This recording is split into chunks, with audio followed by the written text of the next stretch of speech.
Espace TV, le 22h.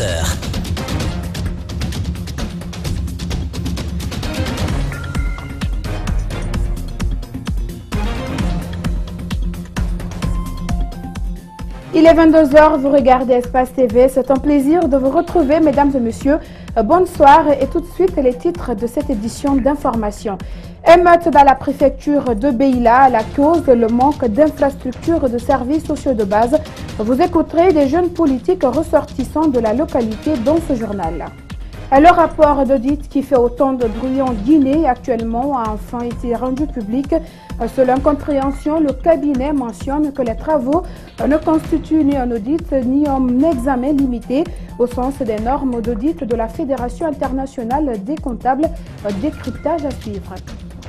Et puis au Yémen, une grève prive d'éducation des millions d'enfants malgré la rentrée des classes, alors que la rébellion qui contrôle la capitale Sanaa et d'autres régions fait face à une grève d'enseignants non payés. Bienvenue à tous et merci de vous informer sur Espace TV. Beila, touché par des troubles depuis hier mercredi, et les habitants de la localité s'insurgent contre le manque d'infrastructures et de services sociaux de base, expliquent des jeunes leaders politiques ressortissants de la préfecture. Et c'est au cours d'une conférence de presse animée ce jeudi. Je vous propose le reportage de Guibrilba et de Amara Alexusila. Réunis au siège du Parti du Rassemblement pour la Renaissance et le Développement, les leaders politiques ressortissants de Beila apportent à tour de rôle leur soutien aux manifestants. Depuis hier, les habitants engagent un bras de fer avec les forces de l'ordre. Les affrontements ont déjà provoqué des incidents. Aucune région n'est épargnée par cette frustration en Guinée. Qu'on me cite une seule localité qui est à l'aise par rapport à la gouvernance du professeur Alpha Condé. Comme ils le disent, il n'y en a pas. Pas question de laisser les habitants de Beila sans éducation, sans soins sanitaires, s'exclament ces jeunes leaders. Solidaires avec leurs frères, ils invitent les autorités à agir vite en faveur d'une population qui languit dans la souffrance. Qu'il s'agisse de Boké, qu'il s'agisse de Kéréouané, qu'il s'agisse de Beila, qu'il s'agisse de Conakry, partout en Guinée, les jeunes souffrent. Les jeunes ne travaillent pas. Parce qu'aujourd'hui, il y a le pouvoir central qui est à Conakry. Il y a le pouvoir décentralisé qui est dans les préfectures. Nous avons la ferme conviction que l'État à la base devient de plus en plus oppresseur. L'état des routes qui mène à Beila révolte aussi les conférenciers. Pourtant, ils affirment que la préfecture figurait parmi les projets des festivités tournantes de l'indépendance nationale. Un rêve, loin d'être une réalité, seulement 20% des 10 projets ont été exécutés. Ils ont demandé la route Beila-Senko, Beila-Kéréouani, Beila-Bessoba en passant vers la Côte d'Ivoire. Ils ont demandé l'emploi des jeunes. Les mêmes situations des ébus venant du nord du Mali qui détruit l'environnement, les plantations de nos parents, ils ont demandé que l'autorité s'implique. Au moment où nous étions sous presse, la situation était encore tendue à Beila. Les femmes de la préfecture sont sorties suite à l'arrestation d'une dizaine de manifestants. Les forces de l'ordre sont accusées aussi d'avoir brûlé des cases. La journée mondiale de la vue est célébrée ce jeudi en Guinée sous le signe de la gratuité de la consultation en faveur des malades. Le ministère de la Santé, en collaboration avec l'Organisation mondiale de la santé, a prévu une campagne de lutte contre la cécité dans la région de la Haute-Guinée où les populations sont plus vulnérables et sont exposées à la maladie. Ici, à Conakry, les centres ophtalmologiques sont envahis par les patients qui viennent pour se faire consulter à cette occasion. C'est un reportage de Makiso et de Kerno Sadouba. Ici, au centre médical communal, le Flamboyant, les patients attendent en grand nombre les consultations gratuites qui leur est annoncées. Dans cette salle de consultation, l'équipe de médecins ophtalmologistes est en activité. Ça, c'est la vision de l'œil. À cela, maintenant, il faut penser aussi à la vision de près. Parce qu'elle doit lire, ce n'est pas la même chose. La vision de l'œil et la vision de près, c'est différent. Cette patiente vient de Kouroussa, en Haute-Guinée, où la cécité est beaucoup plus répandue. Pour exprimer sa joie, elle chante pour le médecin qui vient de finir sa consultation. J'ai un œil qui a été opéré, il me reste le second. Je suis venue pour la consultation pour l'instant.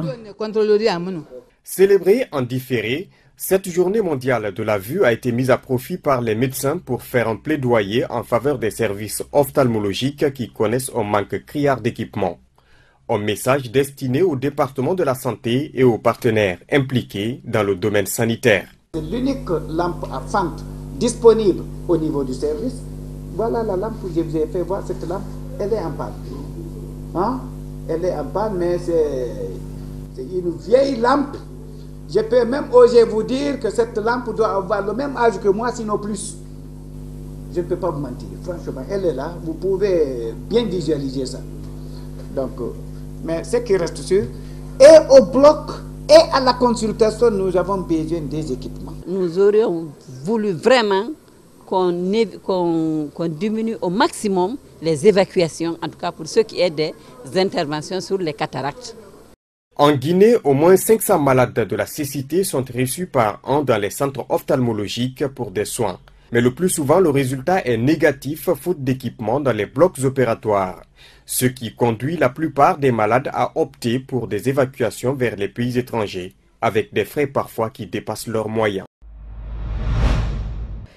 Vers la mise en place de l'autorité de régulation des secteurs de l'électricité et de l'eau potable, le projet a été soumis en examen à la faveur du Conseil des ministres ce 17 octobre.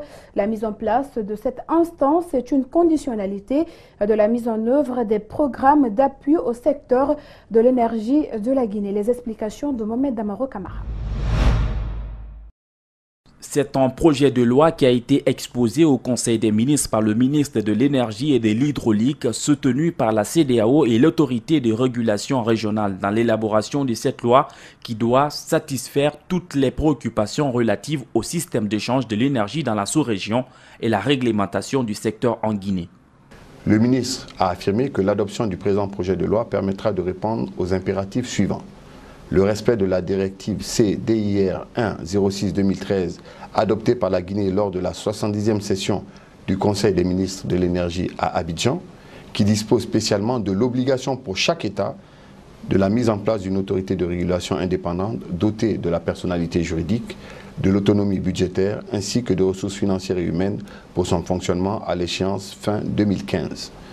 Le respect d'engagement face à nos partenaires techniques et financiers qui font de ce processus de finalisation et d'opérationnalisation de l'autorité de régulation une conditionnalité de la mise en œuvre de leur programme d'appui au secteur de l'énergie en Guinée. Un comité interministériel avait été mis en place pour examiner et finaliser le projet de loi avant son adoption à l'Assemblée nationale. Les travaux auxquels ont pris part l'Union européenne et la Banque mondiale ont débouché sur un certain nombre d'observations. La clarification et le renforcement de l'indépendance de fonctionnement, de gestion des secteurs régulés et de prise de décision de l'autonomie financière de l'autorité de régulation. La nette séparation entre les membres de l'organe de direction et ceux du conseil de régulation. La séparation nette des pouvoirs de l'autorité et du ministère de tutelle. L'arrangement institutionnel et les dispositions légales qui doivent différencier le statut juridique de l'autorité de régulation et celui des EPA. La suppression des éléments de précision qui doivent plutôt être traités dans le décret. De quoi réjouir les investisseurs privés. Avec ce projet, il va sans dire que le secteur de l'énergie en Guinée pourrait connaître un lendemain meilleur. Et par ailleurs, le président de la République a appelé à une intensification des contrôles et qualité de prix des denrées destinées à la consommation. L'idée est de valoriser ces produits à la production.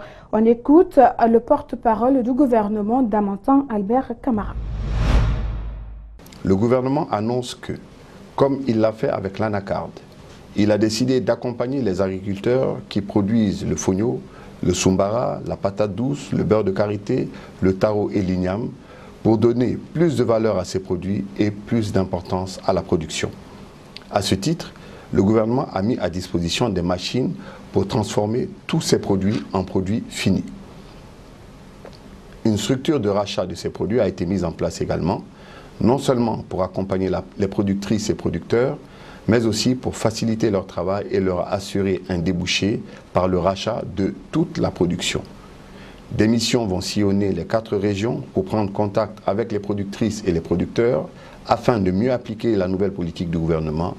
L'objectif est de valoriser le travail des paysannes et paysans et leur assurer un meilleur revenu. Il faut rappeler que le président de la République a toujours dit que l'avenir de la Guinée est dans l'agro-industrie. Son mot d'ordre est donc plus que jamais d'actualité. Produire ce que nous consommons et consommer ce que nous produisons. Autre fait marquant de l'actualité, un enfant de 6 ans s'est noyé dans une fosse septique à Gomboya, dans la commune urbaine de Koya. Le drame s'est produit ce mercredi aux environs de 18 h et dans le quartier, des fosses septiques sont en nombre et ne sont nullement couvertes. C'est le constat, c'est avec Mamadou Kalisso et Mamadou Liouba. L'émotion était vive dans la famille Traoré ce jeudi matin. La mère de l'enfant tombé mortellement dans cette fosse a accouché il y a à peine 2 jours. Nous l'avons trouvé sous le choc. C'est dans cette fosse septique que le jeune Ahmadou Sara Traoré a perdu la vie. Son corps a été repêché ce mercredi aux environs de 19 h. Après constat ce jeudi matin, le corps a été remis à sa famille pour être inhumé.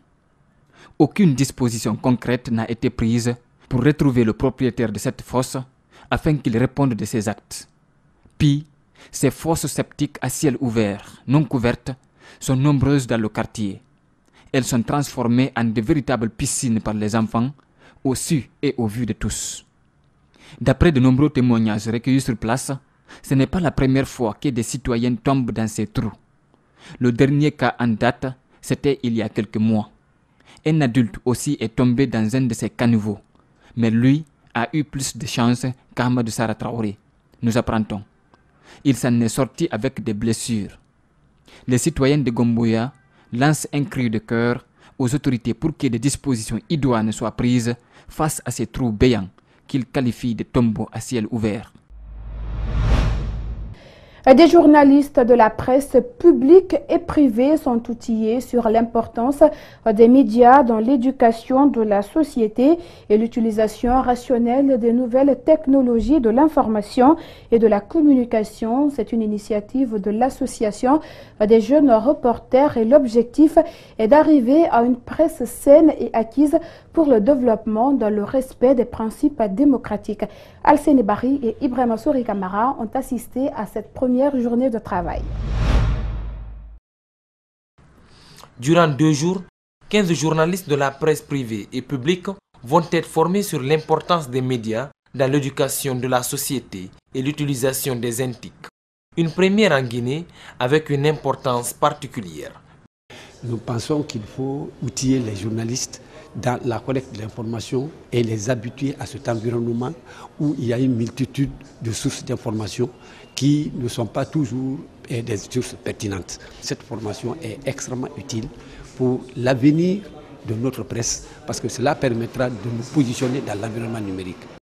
L'un des rôles des médias, c'est aussi la promotion de la paix et la démocratie, affirme le directeur régional de l'UNESCO. Pour bien accomplir cette tâche, il faut la responsabilité sociale du journaliste.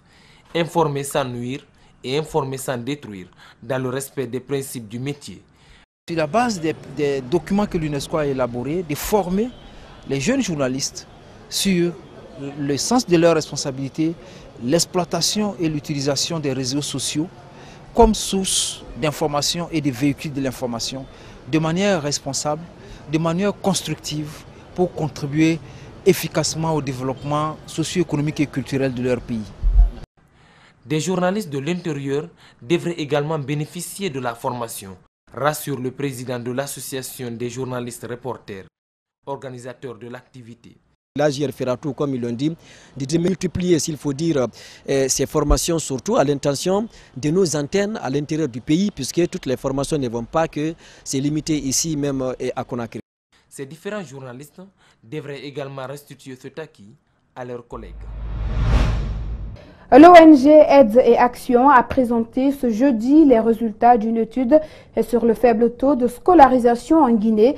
22 enfants sur 100 ne partent pas à l'école et plusieurs raisons ont été largement expliquées au cours d'une conférence à la Maison de la Presse. Abdourahmane Ba et Yacouba Traoré. D'après les données présentées par les différentes ONG, 22 enfants sur 10 ne sont pas scolarisés. Un chiffre alarmant qui démontre la nécessité de faire face à l'éducation. L'ONG Aide et Action, qui prône l'aide à l'éducation, attire l'attention des autorités.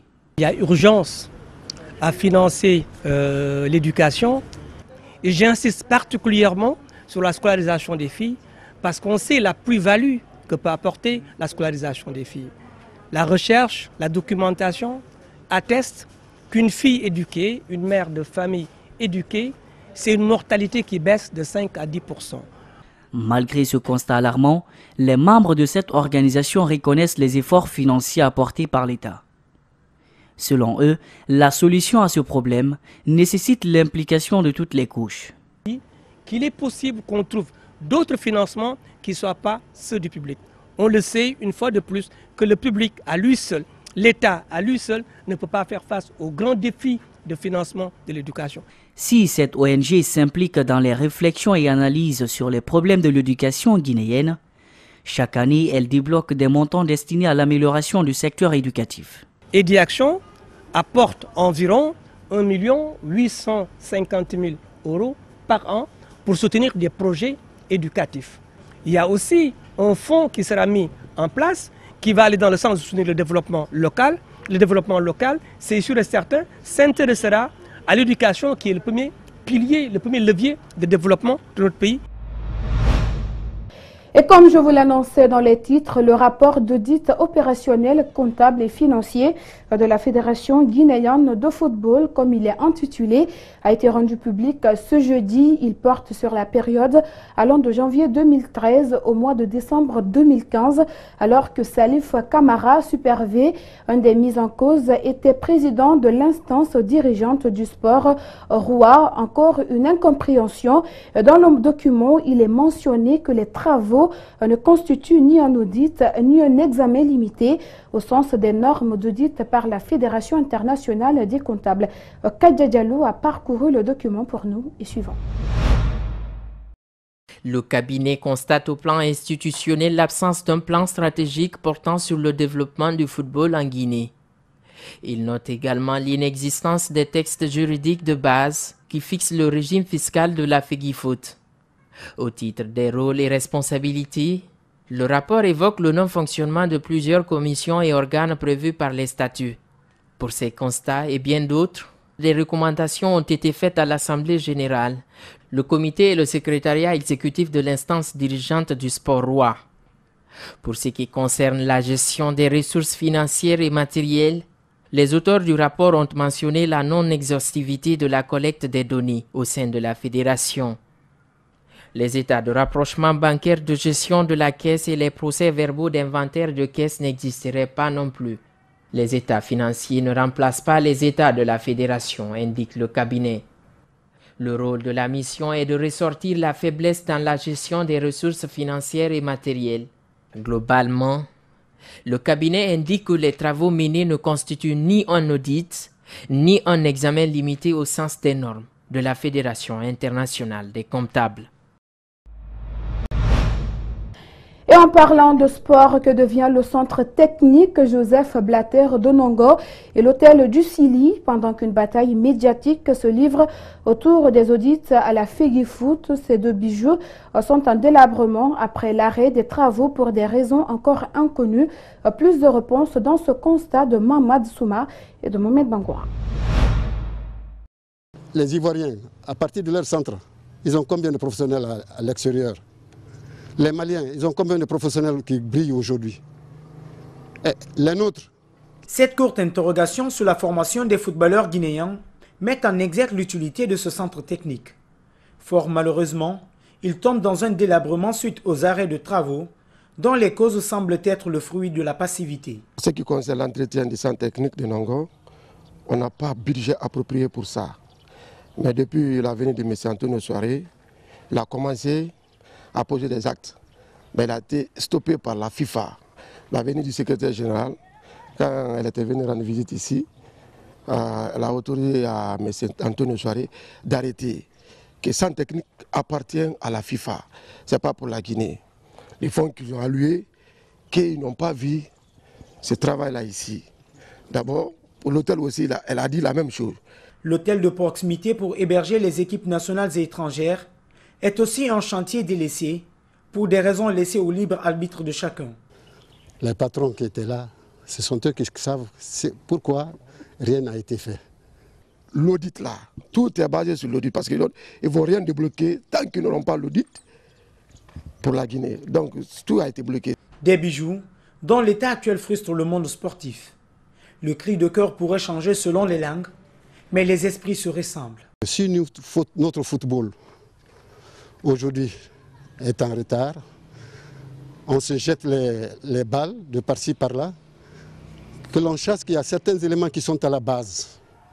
Ces éléments-là, quel que soit leur rendement par rapport au petit financement qu'ils font pour Paul ou Pierre, essayons d'être patriotes.